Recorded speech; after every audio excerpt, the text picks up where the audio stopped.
tout le monde est gagnant dans cette affaire. Et on a fait ça, c'est vrai, à bas bruit, mais c'est pas spectaculaire comme travail, mais c'est un travail de fond, d'accompagnement auprès des collègues. Et je trouve ça super de pouvoir être concrètement utile aux gens, quoi.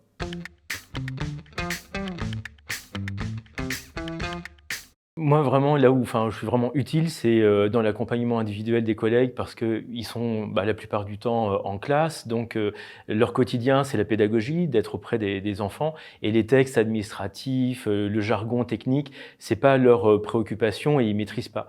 Moi, je suis là pour faire la traduction et les accompagner dans les démarches qu'ils peuvent entamer, dans lesquelles ils peuvent avoir des difficultés, que ce soit des demandes de temps partiel, de disponibilité, parfois des ruptures conventionnelles, mais aussi les mutations, c'est un très gros morceau parce que ils peuvent demander à changer de poste ou de département. C'est très technique, il ne faut pas oublier une pièce justificative parce qu'on peut perdre des points et éventuellement sa place dans l'opération. Et donc là-dessus, on est très concrètement utile pour les collègues et j'adore ça. Moi, j'étais militant associatif initialement, donc j'étais engagé dans l'humanitaire et puis dans d'autres opérations. Quand je suis rentré dans le monde du travail et puis dans l'éducation nationale, c'est assez naturellement qu'une fois qu'on m'a aidé à mettre le pied à l'étrier, d'ailleurs c'était déjà le SGEN à l'époque, que à mon tour, je me suis dit c'est à moi d'aider les collègues. Et petit à petit, j'ai commencé à rendre service, à renseigner, à relayer des questions et puis à les apporter aux collègues. Et petit à petit, j'ai commencé à maîtriser les textes, les documents. Et maintenant, je les représente de façon officielle puisque je suis élu.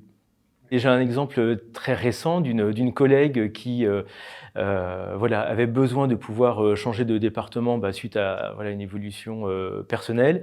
Et malheureusement, la situation actuelle fait que on ne lui a pas permis d'obtenir cette mutation dans un premier temps. De ce fait, ça le mettait dans une situation personnelle, professionnelle et financière très très difficile.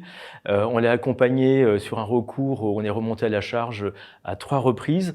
Et en fait, on a réussi à obtenir gain de cause. Elle était à 2 doigts même de démissionner. On allait perdre une compétence parce que c'était quelqu'un qui était très engagé, qui était très sincère dans son métier.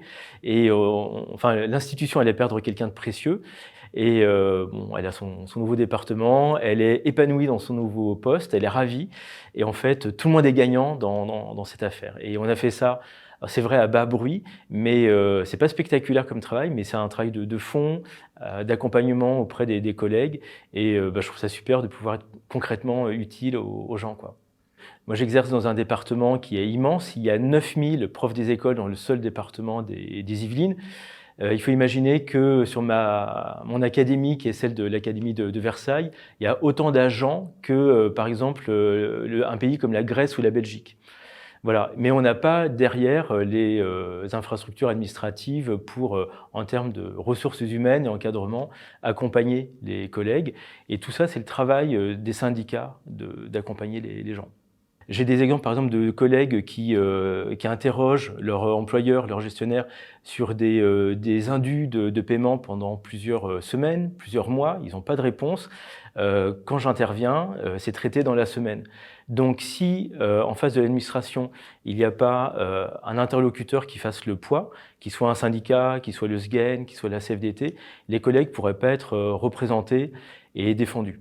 Quand je vois les retours des collègues, les remerciements, le bouche à oreille, le fait que des gens m'appellent de la part de quelqu'un d'autre, que de plus en plus on ait des sollicitations et une réputation auprès des collègues et qu'en 4 ans, on ait plus que doublé par exemple le nombre d'adhérents, c'est une forme de gratitude et de reconnaissance de la qualité du travail qu'on porte auprès d'eux pour les défendre, les accompagner, puis avancer pour eux.